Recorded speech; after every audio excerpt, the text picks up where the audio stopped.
अस्सलामुअलैकुम। Welcome to obs and gynaecology. आज का जो हमारा टॉपिक है वो है forcep delivery. Unit 9 obs nursing unit 9 destructive operation का most important topic number 6 forcep delivery पर आज हम डिस्कस करेंगे। फोर्सेप डिलीवरी क्या होती है, क्यों नीड पड़ती है फोर्सेप की, किन कंडीशन में फोर्सेप यूज होता है और क्या कॉम्प्लिकेशंस हो सकती है और किस तरह से हम फोर्सेप को यूज कर सकते हैं। ये सारी डिटेल हम आज की वीडियो में डिस्कस करेंगे। Forceps delivery definition: Forceps delivery is an assisted vaginal delivery technique where obstetrical forceps are used to guide the baby head out of the birth canal during the second stage of labor.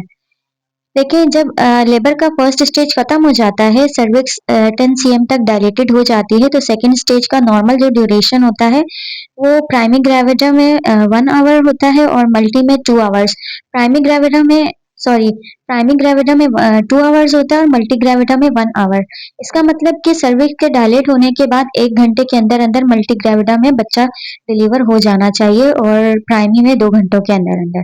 तो second stage of labour में अगर बच्चे का head progress नहीं कर रहा, descend down नहीं हो रहा और डिले होता जा रहा है टाइम, तो फिर हम फोर्सेप लगाकर बच्चे को डिलीवर करवा देते हैं उस कंडीशन में जब सर्विक्स फुली डायलेटेड होती है। तो फोर्सेप डिलीवरी असिस्ट करती है वेजाइनल डिलीवरी में। ये एक टेक्निक है जिसमें ऑब्स्टेट्रिकल फोर्सेप लगाते हैं बेबी के हेड पर और उसको डिलीवर करवाने की कोशिश की जाती है सेकेंड स्टेज ऑफ लेबर में। फोर्सेप डिलीवरी में हमारे पास 2 टाइप्स ऑफ डिलीवरीज आती हैं। एक है इंस्ट्रूमेंटल डिलीवरी एंड दूसरी है वैक्यूम डिलीवरी। ये देखें, इंस्ट्रूमेंटल डिलीवरी, ये इंस्ट्रूमेंट का यूज होता है, इसमें इंस्ट्रूमेंट को यूज करके बच्चे को डिलीवर करवाया जाता है। और वैक्यूम डिलीवरी में इस तरह एक कप होता है, उस कप के साथ आप वैक्यूम प्रेशर बनाते हैं और वो प्रेशर जो है बच्चे को डिसेंड डाउन करने में, पुल करने में हेल्प आउट करता है। तो 2 टाइप्स की डिलीवरीज आती हैं फोर्सेप डिलीवरी में, एक इंस्ट्रूमेंटल डिलीवरी और एक वैक्यूम डिलीवरी। तो हम दोनों डिलीवरीज को स्टडी करेंगे कि इंस्ट्रूमेंटल डिलीवरी हम कैसे करते हैं और वैक्यूम डिलीवरी कैसे करवाते हैं। Indications for forceps delivery. Indication हमें क्यों नीड पड़ती है, किन कंडीशन में हम फोर्सेप लगाते हैं। Prolong second stage of labour. Second stage labour का प्रोलॉन्ग हो जाता है 2 hours in nulliparous women without epidural and more than 3 hours with epidural. ये कह रहे हैं जो प्राइमरी ग्रेविडा होती हैं उनमें अगर 2 घंटे से ज़्यादा सेकेंड स्टेज का ड्यूरेशन ज़्यादा हो रहा है 2 घंटे से, तो फिर फोर्सेप लगाते हैं। नल्लीफेरस कहते हैं प्राइमरी ग्रेविडा को। Without epidural. एपिड्यूरल क्या होता है? एपिड्यूरल एनेस्थीसिया होता है जो स्पाइनल में सुपरफिशियल दिया जाता है during normal delivery on patient demand. तो अगर एपिड्यूरल दिया हुआ है, एपिड्यूरल के साथ 3 घंटे नॉर्मल है सेकेंड स्टेज के, और अगर एपिड्यूरल नहीं दिया हुआ विदाउट एपिड्यूरल तो 2 आवर्स प्राइमरी ग्रेविडा में नॉर्मल होते हैं। Fetal distress. फीटल डिस्ट्रेस हो रहा है, सेकेंड स्टेज स्टार्ट हो गया, सर्विक्स डायलेट होगी, तो आप फौरन से बच्चे को इंस्ट्रूमेंट लगा के डिलीवर करवा सकते हैं। मैटरनल एग्जॉशन और inability to push effectively. Mother जो होती है वो थक जाती है और वो प्रॉपर तौर पर कोऑपरेट नहीं कर पा रही होती, प्रॉपर पुश नहीं दे रही होती, फिर जो है फिर हमें बाहर से फोर्स लगाकर बच्चे को खुद डिलीवर करवाना पड़ता है। Due to cardiac disease, neurological condition. या तो मदर को कार्डियक डिजीज जब मदर को हो तो मदर ज्यादा पुश नहीं दे पा रही होती, या मदर को न्यूरोलॉजिकल कंडीशन हो, मदर का जो है आईक्यू लेवल, ब्रेन जो है डेवलपमेंटल अच्छी नहीं है, तो उसे समझ नहीं आ रही होती कि पुश कैसे देना है। तो ऐसी कंडीशन में फिर सेकेंड स्टेज में फोर्सेप लगाकर बच्चे को बाहर से फोर्स देके डिलीवर करवा दिया जाता है। ये थी इंडिकेशन फोर्सेप यूज करने की। फोर्सेप में आपके पास दोनों आ सकते हैं, वैक्यूम भी आ सकता है और आपके पास इंस्ट्रूमेंट्स भी आ सकते हैं। Pre requisites. प्री रिक्विजिट्स कहते हैं कि आप फोर्सेप लगाने से पहले आपके पास कौन कौन सी कंडीशंस होनी चाहिए जब आप जाके फोर्सेप लगाते हैं। The forceps rules. फोर्सेप लगाने से पहले प्री रिक्विजिट, प्री पहले, रिक्विजिट्स रिक्वायरमेंट है फोर्सेप लगाने की। Fully dilated cervix. Cervix full 10 cm dilate होनी चाहिए। Engage foetal head. Foetal head engage होना चाहिए लाजमी। Known foetal position. बच्चे की पोजीशन आपको पता होनी चाहिए क्या है। हेड डाउन तो है, बट हेड डाउन में भी कौन सी प्रेजेंटेशन आ रही है, फेस प्रेजेंटेशन है, ब्रो प्रेजेंटेशन है या वर्टेक्स प्रेजेंटेशन है। Empty bladder. ब्लैडर को एम्प्टी करना चाहिए। आपको बच्चे की हेड की पोजीशन अच्छे से एक्यूरेट होनी चाहिए। वो आप कैसे आपको पता चलेगा? उसके लिए आपको फीटल स्कल डायामीटर्स का पता होना चाहिए। देन आप बच्चे की पोजीशन को, प्रेजेंटेशन को एक्यूरेट आइडेंटिफाई कर सकते हैं। एडिक्वेट मैटरनल पेल्विस, मदर का जो पेल्विस है वो डायामीटर अच्छे हों, कॉन्ट्रैक्टेड पेल्विस ना हो, डायामीटर्स छोटे ना हो। एम्प्टी ब्लेडर, ब्लैडर को आपने एम्प्टी करना है, कैथेटराइज करके मदर का ब्लैडर आपने खाली करना है। इनफॉर्म कंसेंट, आप कंसेंट फॉर्म साइन करवाते हैं क्योंकि इंस्ट्रूमेंटल डिलीवरीज के भी अपने कुछ कॉम्प्लिकेशंस होते हैं, तो आप वो फैमिली को कॉम्प्लिकेशंस रिस्क के बारे में बताकर कंसेंट इजाजतनामा आप साइन करवाते हैं। Skill operator present with facilitate for caesarean section if needed, skill operator caesarean section की आपके पास फैसिलिटी होनी चाहिए। अगर आप फोर्सेप लगाते हैं और फोर्सेप डिलीवरी भी फेल हो जाती है तो फौरन से आप सिजेरियन सेक्शन के लिए मदर को रेफर कर लें। ये प्री रिक्विजिट है जो फोर्सेप लगाने से पहले आपको फुलफिल करना बहुत जरूरी है। अगर इनमें से एक भी चीज प्रॉपर नहीं है तो आप फिर फोर्सेप नहीं लगाते। Types of obstetrical forceps, obstetrical forceps की 3 टाइप्स के होते हैं, एक outlet forceps, low forceps, mid forceps. आपने, अगर आपको कैविटी के डायमीटर पेल्विस आपने अच्छे से पता पढ़ा होगा, समझा होगा, तो आपको ये चीज इजीली समझ आ जाएगी। देखिए आपके पास, हमारे पास आउटलेट फोर्सेप, इनलेट होता है, ये इनलेट है, ये कैविटी है पेल्विस की, और ये आउटलेट है। आउटलेट फोर्सेप आपके पास जो होता है, अगर आउटलेट के लेवल पर बच्चा आकर स्टक हो गया है तो ये थोड़ा आगे कर, दूर करके, पीछे करके होता है, तो ये इसके लिए फिर हम आउटलेट फोर्सेप यूज करते हैं। और लो फोर्सेप जब बेबी का स्टेशन जो होता है +2 पर हो, और मिड फोर्सेप बेबी का जो हेड है वो बिटवीन 0 एंड 2 पर हो। इसका मतलब ये है कि ये आपके पास आउटलेट है, अगर इस आउटलेट पे पड़ा होगा तो आप लगाएंगे बेबी जो फोर्सेप मदर को लगाएंगे वो आउटलेट फोर्सेप लगाएंगे। इसी के नीचे बिल्कुल आए आपको इशियल स्पाइंस मिलती हैं, बिल्कुल इसके क्लोज ही होती हैं, आउटलेट के क्लोज ही होती हैं, आउटलेट में पड़ी होती हैं। अगर इशियल स्पाइन के लेवल पे आपको मिल रहा है तो ये आपका जो है आप फिर मिड फोर्सेप लगाते हैं। अगर इशियल स्पाइन से बाहर है, +2 पर है, +2 पे बताया ना आपको कि इशियल स्पाइन से बाहर आ जाता है, वेजाइना में ही होता है, लेकिन वो जो है स्टक हो जाता है, तो फिर आप लगाते हैं मिड फोर्सेप। ये 3 टाइप्स के आपके पास फोर्सेप होते हैं। फोर्सेप का जो स्ट्रक्चर होता है वो इसी तरह का होता है, बस उसमें अगर डिफरेंस कुछ होता है तो वो साइज का और ब्लेड के साइज का थोड़ा डिफरेंस हो जाता है, क्योंकि आपको आउटलेट फोर्सेप के लिए थोड़ा आगे वेजाइना में, ये वेजाइना कैनाल है, यहाँ बच्चा है फंसा हुआ है, ये पेल्विस का आउटलेट है, यहाँ एशियल स्पाइन है, तो बच्चा अगर आउटलेट के लेवल पर है तो आपको फोर्सेप थोड़ा बड़ा साइज का चाहिए होता है दूर ले जाने के लिए। अगर एशियल स्पाइन के लेवल पर है तो आपको थोड़ा कम चाहिए होता है। अगर आप नीचे है, एशियल स्पाइन से बाहर है, तो आपको और छोटा फोर्सेप चाहिए होता है। साइज शेप ऐसे ही होता है, स्ट्रक्चर सेम होता है, लेकिन साइज में डिफरेंस होता है। Wrigley forceps short and used in outlet delivers और cesarean section। ये Wrigley forceps होता है, इसे हम Wrigley forceps कहते हैं। मोस्टली ये forceps यूज होता है, आप नॉर्मल डिलीवरी के दौरान भी ये forceps को यूज कर रहे होते हैं, और सिजेरियन सेक्शन में भी अक्सर बच्चे को डिलीवर करवाने के लिए यही forceps यूज होता है। Commonly use forceps instrument, Simpson forceps use for moulded head. देखिए आप ये जो फोर्सेप दिए हुए हैं आपको, ये डिफरेंट कैटेगरी, डिफरेंट कंडीशन में यूज करते हैं। फॉर एग्जांपल, हमने नॉर्मल लेबर में जो है कार्डिनल मूवमेंट्स पढ़ते हैं हम, जिसे हम मैकेनिज्म ऑफ लेबर कहते हैं। मैकेनिज्म ऑफ लेबर में हम पढ़ते हैं कि फर्स्ट स्टेप में बच्चा इंगेज होता है, देन इंटरनल रोटेशन होती है, देन फ्लेक्जन होता है, देन इंटरनल रोटेशन होती है, देन फिर एक्सटेंशन होता है, देन एक्सटर्नल रोटेशन होती है, रेस्टिट्यूशन ऑफ शोल्डर। तो ये जो आपके पास फोर्सेप है, अगर बच्चा अपना रोटेट नहीं हो पाता, इंटरनल रोटेशन नहीं हो रही होती बच्चे की, तो फिर हम ये फोर्सेप लगाते हैं। अब देखिए Simpson forceps use for moulded head, Simpson forceps हम लगाते हैं कि बच्चे के हेड को हम आर्टिफिशियल मोल्ड करवाते हैं। मोल्डिंग क्या होता है कि बच्चे की दोनों पेराइटल बोन्स का एक दूसरे के ऊपर ओवरलैप हो जाना। ये बच्चे की पेराइटल बोन होती है 2, 1 एंड 2, ये जब डिलीवरी हो रही होती है, बर्थ कैनाल से हेड गुजरता है, तो ये दोनों पेराइटल बोन एक दूसरे के ऊपर ओवरलैप होती है और हेड का साइज छोटा हो जाता है। तो जिस बच्चे में ये मोल्डिंग नहीं हो रही होती, देन फिर हम सिम्पसन फॉरसेप लगा के बच्चे के पैराइटल बोन पर प्रेशर देते हैं, वो ओवरलैप हो जाते हैं, वो हेड का साइज रिड्यूस होता है और बेबी इजीली डिलीवर हो जाता है। Kielland forcep used for rotation, occiput transverse और पोस्टीरियर। कीलैंड फॉरसेप होता है जो हम रोटेट बच्चे के हेड को रोटेट करने के लिए यूज करते हैं। अगर बच्चे का ऑक्सीपुट जो है वो ट्रांसवर्स है या पोस्टीरियर है। नॉर्मली जब बच्चा डिलीवर होके आता है तो ऑक्सीपुट एंटीरियर के साथ आता है। ऑक्सीपुट क्या है? ऑक्सीपिटल बोन को आप ऑब्जर्व करें, और वो ऑक्सीपिटल बोन जो होती है वो जब वेजाइना वेजाइना के ऊपर ऑक्सीपिटल बोन एंटीरियरली होती है।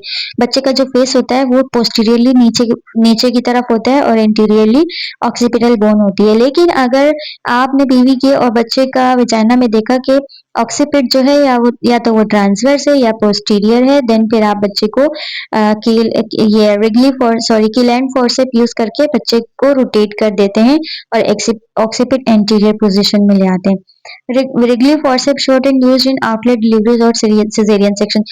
जो हम मोस्टली यूज करते हैं वो होता है रिगली फॉरसेप, क्योंकि ये आउटलेट डिलीवरी के लिए, आउटलेट में आके बेबी का हेड स्टक हो गया तो हम फॉरसेप लगा के जस्ट एक्सट्रैक्ट करते हैं बच्चे को और उसे डिलीवर करवा लेते हैं।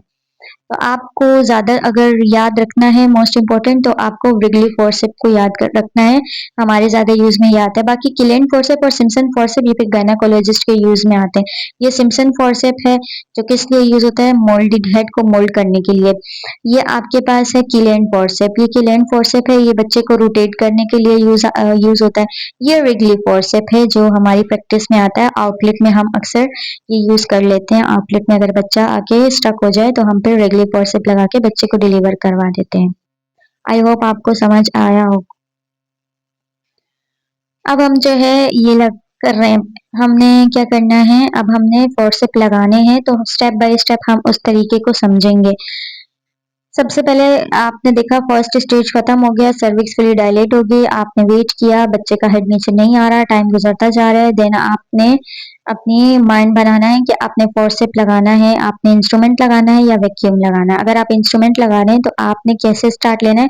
Explain the procedure to the mother and obtain inform consent. आपने मदर को और फैमिली को प्रोसीजर एक्सप्लेन करना है और कंसेंट फॉर्म साइन करवाना है। इंश्योर एडिक्वेट एनाल्जेसिया और एनेस्थीसिया, प्यूडेंटल ब्लॉक, एपिड्यूरल और स्माइरल। ये ऑप्शनल होता है, कंपलसरी नहीं होता। समटाइम्स जो होता है विदाउट एनेस्थीसिया ही, मोस्टली जो है विदाउट एनेस्थीसिया ही फोर्सेप लगाकर डिलीवर करवाया जाता है। लेकिन बुक कहती है कि आप फोर्सेप लगाने से पहले एनेस्थीसिया देते हैं। एनेस्थीसिया आप कैसे देते हैं? या तो आप एपिड्यूरल देते हैं। एपिड्यूरल एनेस्थीसिया जो है वो आप स्पाइनल कॉर्ड के सुपरफिशियल देते हैं, डीप नहीं जाते। और स्पाइनल स्पाइनल फिर आप वो जैसे आप सिजेरियन के लिए स्पाइनल देते हैं, वो फिर या तो आप स्पाइनल दें या एपिड्यूरल दें या प्यूडेंटल ब्लॉक करें। प्यूडेंटल ब्लॉक क्या होता है? प्यूडेंटल ब्लॉक ये आपके पास ईशियल स्पाइन्स है। ईशियल स्पाइन के यहाँ पर एक प्यूडेंटल नर्व होती है। बिल्कुल ईशियल स्पाइन का लैंडमार्क हम रखते हैं, अपने फिंगर को अंदर लेकर जाते हैं और ईशियल स्पाइन के जस्ट अबव ऊपर ही यहाँ पर प्यूडेंटल नर्व होती है, उसको ब्लॉक कर देते हैं। तो ये प्यूडेंटल एनेस्थीसिया होता है। बोथ साइड की प्यूडेंटल नर्व को ब्लॉक कर दिया जाता है। तो मोस्टली जो फोर्सेप में यूज होता है प्यूडेंटल ब्लॉक होता है। तो आपने पहले एनेस्थीसिया देना है, एनाल्जेसिया या पेन किलर या एनेस्थीसिया देना है मदर को। Position mother in lithotomy position, mother को आपने बिल्कुल लिथोटमी पोजीशन पर लेटा देना है और बिल्कुल करीब कर लेना है। काउच के आपने बिल्कुल एड्ज पर किनारे पर ले आना है। Catheterise bladder to empty it, आपने मदर को कैथेटराइज कर देना है ताकि ब्लेडर खाली रहे। Clean and drape the perineum in a sterile manner, आप पेरिनियम को क्लीन करेंगे और उसे ड्राई करेंगे स्टेराइल मैनर में, स्टेरलाइज टेक्निक को यूज करते हुए। नंबर 2 पे अब आप एप्लीकेशन ऑफ फोर्सेप, अब आपने प्रिपरेशन कर ली, मदर प्रिपेयर है, अब आप फोर्सेप को अप्लाई करेंगे। सेलेक्ट अप्रोप्रिएट फोर्सेप, सिम्पसन और कीलैंड फॉर आफ्टर कमिंग हेड। अब आपने देखना है कि क्या कॉम्प्लिकेशन आ रही है।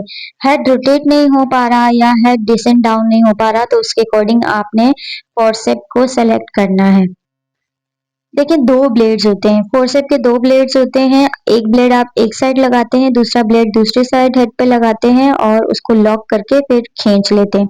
First blade insert 2 fingers into the vagina to guide the blade. Slide the blade gently along the side of the fetal head. ये अब समझने वाली चीज है, कॉन्सेप्ट क्लियर करना है इसका।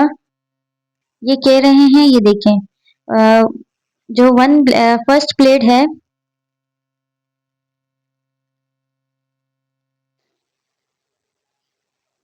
सॉरी, ये देखें, ये कह रहे हैं कि ये जो फर्स्ट ब्लेड है, आपने आप जिस तरह खड़े हुए हैं मदर के सामने, आपने अपना एक हाथ लेकर जाना है वेजाइना के अंदर, बेबी के हेड को नोट करते हुए लैंडमार्क लेना है। आपने देखना है बेबी का जो हेड है, चीक्स हैं, वो कहाँ पर एंड हो रहे हैं। आपने वहां पर अपना ये एक हाथ रख देना है। ये एक हाथ आपने अपना वेजाइना में रखना है ताकि जब आप फोर्सेप लेकर जाएं तो वेजाइना के मसल्स पर, म्यूकोजा पर कोई इंजरी ना हो। आपका ये हाथ अंदर रहेगा और इसी हाथ को फॉलो करते हुए आप इस ब्लेड को, फोर्सेप के ब्लेड को वेजाइना के अंदर लेकर जाएंगे। ये देखिए, ये आपने पहले हाथ रखा था, हाथ के साथ फिर आप ब्लेड को अंदर लेके जाएंगे और बेबी के हेड पर इस तरह से फिक्स करके छोड़ देंगे। ये सेम इसी तरह फिर आप दूसरा ब्लेड लेकर जाएंगे। एक ब्लेड आपने रखा, फिर आप दूसरा ब्लेड लेकर जाएंगे। पहले आप अपना हाथ अंदर लेकर जाएंगे और लैंडमार्क रखेंगे, हाथ अंदर ही रखेंगे और हाथ की आप निशानदेही करते हुए दूसरा ब्लेड भी अंदर लेकर जाएंगे, फिर आप अपना हाथ निकाल लेंगे। ये देखें, इस तरह से ये दोनों ब्लेड आ गए। ये ब्लेड का यहाँ पर लॉक होता है, ठीक है, ये ब्लेड है ऊपर और या नीचे इनका लॉक होता है। जब दोनों ब्लेड अच्छे से फिक्स हो जाते हैं तो फिर यहाँ से आप लॉक कर देते हैं। अगर आपके पास ये लॉक नहीं हो रहा है, इसका मतलब आपके ब्लेड जो है सही फिक्स नहीं हुए, तो दोनों ब्लेड लॉक हो जाते हैं। जब लॉक हो जाते हैं फिर आप उन ब्लेड्स को पकड़ते हैं और पहले डाउनवर्ड ट्रैक्शन देते हैं नीचे की तरफ और फिर फॉरवर्ड बाहर की तरफ खींचते हैं तो हेड डिलीवर हो जाता है। ये देखिए, इस तरह ब्लेड आया हुआ है, आपने लॉक किया, पहले आपने नीचे की तरफ डाउनवर्ड ट्रैक किया, देन आपने बाहर की तरफ खींच लिया, फॉरवर्ड ट्रैक किया, तो बच्चा डिलीवर हो जाता है। आई होप आपको समझ आया होगा। देखिए, first blade insert 2 fingers into the vagina to guide the blade. आप पूरा हाथ लेकर जाते हैं, 2 fingers नहीं, वेजाइना में एक साइड लेकर जाते हैं और ब्लेड को गाइडलाइन देते हैं कि ब्लेड को आपने कहाँ फिक्स करना है। और फिर second blade repeat on the opposite side भी आपने सेम जो है रिपीट करना है। लॉक द ब्लेड्स, ब्लेड को आपने लॉक करना है जब आप दोनों ब्लेड इंसर्ट कर देंगे। Ensure they lock easily, if not reposition them. आपने इंश्योर करना है कि ब्लेड जो है इजीली लॉक हो जाए। अगर लॉक नहीं हो पा रहा तो आपने जबरदस्ती इसको पुश नहीं करके लॉक करना। इसका मतलब आपने ब्लेड सही नहीं लगाया, आप फिर ब्लेड को दोबारा रिपोजिशन करेंगे, दोबारा सही से लगाएंगे। Check correct placement by ensuring the sagittal suture. आप जो है करेक्ट प्लेसमेंट कैसे लगा सकते हैं, सेजाइटल स्विचर को इंश्योर करते हुए आपको करेक्ट प्लेसमेंट का पता चल जाएगा, क्योंकि दोनों ब्लेड आएंगे आपके सेजाइटल स्विचर के लेवल से होकर जा रहे होंगे, तो आप वहां से अपना लैंडमार्क देख के एश्योर कर सकते हैं। Is in the mid line and blades are over the parietal bones in bridge position. हाँ, ये कह रहे हैं कि अगर देखें सम टाइम ऐसा होता है कि आप सिर्फ में नहीं, आपको ब्रिज में भी फोर्सेप लगाना पड़ सकता है। ब्रिज डिलीवरी होती है, पूरी बॉडी डिलीवर हो जाती है और जो बच्चे का हेड है वो स्टक हो जाता है। ये जो लास्ट लाइन दी हुई है ये आपको ब्रिज की गाइडलाइन दी हुई है कि अगर ब्रिज डिलीवरी है तो फिर आप ब्लेड्स को, जो सेजाइटल सुचर है उसके ऊपर आपके दोनों ब्लेड आकर फिक्स होते हैं। पेराइटल बोन के ऊपर एक पेराइटल बोन पर एक ब्लेड आकर फिक्स होता है, दूसरे पेराइटल बोन पर दूसरा ब्लेड आकर फिक्स होता है ब्रिज पोजीशन में। तो आप ब्लेड को लॉक करते हैं और इसी तरह से एक्सट्रैक्ट करके downward and then forward extraction दे देते हैं।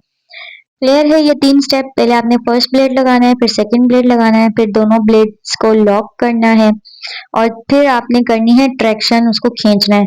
Apply gentle downward traction with uterine contraction. जैसे ही मदर को कॉन्ट्रैक्शन आएगी आपने डाउनवर्ड ट्रैक्शन देनी है, डाउनवर्ड नीचे की तरफ। Direction of pull initially downward to follow the curvature of the pelvis, deliver the shoulder and rest of the body.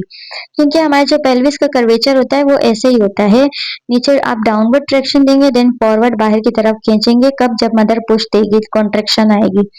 तो फिर जैसे ही हेड डिलीवर हो जाएगा आपने फोर्सेप फौरन हटा देना है और फिर बॉडी को जैसे आप नॉर्मल लेबर से डिलीवर करवाते हैं, फिर आपने शोल्डर और बाकी बॉडी भी डिलीवर करवानी है। ये स्टेप्स हमने समझ लिए। ये फर्स्ट स्टेप था जिसमें फर्स्ट ब्लेड लगा है।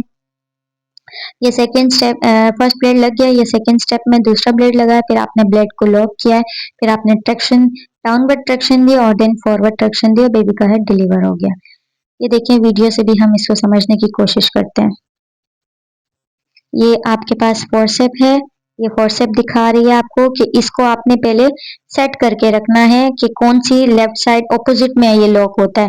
लेफ्ट साइड वाला राइट तरफ, राइट वेजाइना की तरफ जाएगा, राइट वाला लेफ्ट। आप क्रॉस बना के उसको पहले बाहर लॉक करके देखते हैं और फिर उसको वेजाइना में एक एक करके डालने। आपने पेशेंट की प्राइवेसी मेंटेन करनी है, इस तरह लेथॉर्ट में पोजिशन में लेटाना है, कैथेटराइज करना है, पेशेंट का ब्लैडर खाली करना है, बिल्कुल किनारे पर ले आएंगे। ये देखिए ये प्यूडेंटल ब्लॉक दे रहा है। प्यूडेंटल ब्लॉक में ये क्या कर रही है, प्यूडेंटल ब्लॉक में ये इसने इशियल स्पाइन का लैंडमार्क लिया और वहां से प्यूडेंटल ब्लॉक, ये देखिए ये सिरिंज है, इसमें एनेस्थेटिक मेडिसिन है। यहाँ पर इशियल स्पाइन का लैंडमार्क लिया है, इशियल स्पाइन का ये इशियल स्पाइन है, लैंडमार्क लेके इसी के ऊपर प्यूडेंटल नर्व है और वहां पर ये मेडिसिन इंजेक्ट कर दी जाती है जो प्यूडेंटल एनेस्थीसिया हो जाता है। ये प्यूडेंटल ब्लॉक दे दिया है, प्यूडेंटल नर्व ब्लॉक। अब क्या करना है, पेशेंट को आपने देखना है कि कौन सा फोर्सेप लगेगा। साथ साथ बच्चे की एफएचएस भी आप देखते रहेंगे, मॉनिटर करते रहेंगे। देखिए आपने पहले बाहर फोर्सेप की सेटिंग करी, करके रख ली। अब ये देखें ये वेजाइना में हैंड लेकर गई और हैंड की ही लोकेशन से फॉलो करते हुए ब्लेड को, एक ब्लेड को फिक्स कर दिया। अब इसी तरह सेम दूसरा ब्लेड है, हाथ लेकर गई, फिंगर का लैंडमार्क रखा और उसी लैंडमार्क के जरिए ब्लेड को, दूसरे ब्लेड को भी फिक्स किया और ये लॉक लगा दिया। ये देखें इस तरह इजीली लॉक, अगर आपका ब्लेड बिल्कुल सही फिक्स प्लेस हुआ है तो ये यहाँ से इजीली लॉक हो जाता है। अगर आपका एफएचएस साथ साथ चेक करने हैं बच्चे के, अगर आपका ब्लेड सही फिक्स नहीं हुआ तो फिर ये लॉक नहीं लगता। ये देखिए किस तरह क्रॉस में रखा है इसको, ये लॉक लग रहा है, ये लॉक लग गया।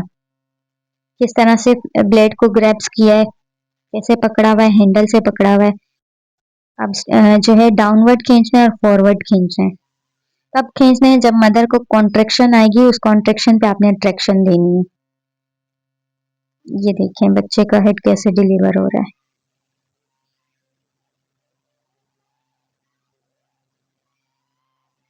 एपिजियोटमी, हाँ बिल्कुल आप एपिजियोटमी परफॉर्म करते हैं। जब आप फोर्सेप लगाते हैं तो आप एपी देते हैं ताकि फोर्सेप से जो है इजीली डिलीवर हो जाए। ये आपने एक देखो बच्चे का हेड निकला, आपने पहला ब्लेड निकाला, फिर दूसरा ब्लेड निकाला और फिर बाकी का जो डिलीवरी होती है वो नॉर्मल डिलीवरी की तरह आपने बच्चे का शोल्डर और बॉडी को डिलीवर करवाना है। जैसे ही बच्चे का हेड बाहर आ गया, आपने फौरन से ब्लेड्स को निकालना है क्योंकि ये बच्चे की हेड को इंजर्ड कर सकते हैं। ये देखें, ये इसकी कॉम्प्लिकेशन होती है कि ये फीटल स्कैल्प इंजरी करवा देता है, बच्चे के फेस पे इस तरह के निशान आ सकते हैं। इस तरह नॉर्मल डिलीवरी की वजह से फिर आप बाकी की बॉडी को डिलीवर करवा देते हैं। आई होप आपका कॉन्सेप्ट क्लियर हुआ होगा फॉरसेप डिलीवरी से रिलेटेड। कॉम्प्लिकेशंस की बात करें कि फॉरसेप से इंस्ट्रूमेंटल डिलीवरी से कौन कौन सी कॉम्प्लिकेशंस आ सकती हैं। मैटरनल कॉम्प्लिकेशन, वेजाइनल और पेरिनियल टेयर्स आ सकते हैं due to forcep. Postmortem PPH में जा सकती है mother due to cervical tear severe आ सकते हैं। यूरिनरी और रेक्टल इनकॉन्टिनेंस बहुत कम होता है, इतना ज़्यादा नहीं होता। इन्फेक्शन, इन्फेक्शन के चांसेस बहुत ज़्यादा होते हैं, इसीलिए आप प्रोफाइलेक्टिकली ही मदर को एंटीबायोटिक्स दे देते हैं। जब आप फोर्सेप लगाते हैं, आपको पता है कि इन्फेक्शन का रिस्क है, तो आप मदर को प्रोफाइलेक्टिकली एंटीबायोटिक्स दे देते हैं। न्यूनेटल बेबी को क्या कॉम्प्लिकेशंस आ सकती हैं फॉरसेप की वजह से। फेशियल ब्रूजिंग और लेसिरेशन, आपने देखा था बच्चे के फेस पर कैसे ब्रूजेस बन गए थे, लेसिरेशंस हो गई थी, ये खुद ही हील हो जाता है, सेट हो जाता है। फेशियल नर्व पैल्सी, ये एक कंडीशन होती है, क्रिटिकल कंडीशन होती है जिसमें बच्चे की जो फेशियल नर्व होती है वो नर्व ब्लॉक हो जाती है और बच्चे का एक साइड का जो फेस होता है वो फंक्शनल नॉन फंक्शनल हो जाता है। जिस तरह लकवे वाले पेशेंट का फेस होता है, इस तरह बेबी का भी एक साइड का फेस नॉन फंक्शनल हो जाता है। तो ये इसकी कॉम्प्लिकेशन है। स्कल फ्रैक्चर, बच्चे के स्कल में फ्रैक्चर हो सकता है, ये बहुत कम है लेकिन चांसेस होते हैं, रिस्क होते हैं। सिफिल हेमाटोमा, सिफिल हेमाटोमा क्या होता है कि बच्चे की जो ब्रेन की लेयर्स होती है, कवरिंग होती है, उसमें ब्लड क्लॉट होने लग जाता है, ब्लड की एक्यूमुलेशन हो सकती है। तो ये सिकल हेमाटोमा भी मेडिसिन के थ्रू सेट हो जाता है, विद इन वीक्स ठीक हो जाता है। ये था हमारा फोर्सेप डिलीवरी। आई होप आपको समझ आया होगा, सारे स्टेप समझ आए होंगे और इंटरेस्टिंग भी है टॉपिक बहुत ज़्यादा। नेक्स्ट की वीडियो में हम पढ़ेंगे इंशाल्लाह वैक्यूम डिलीवरी के बारे में। अगर आपको मेरा लेक्चर अच्छा लगा तो चैनल को सब्सक्राइब करें ताकि आने वाली वीडियोस आपके पास, आने वाले लेक्चर्स आपके पास शो हो जाएं। मिलते हैं नेक्स्ट वीडियो में। अल्लाह हाफिज़।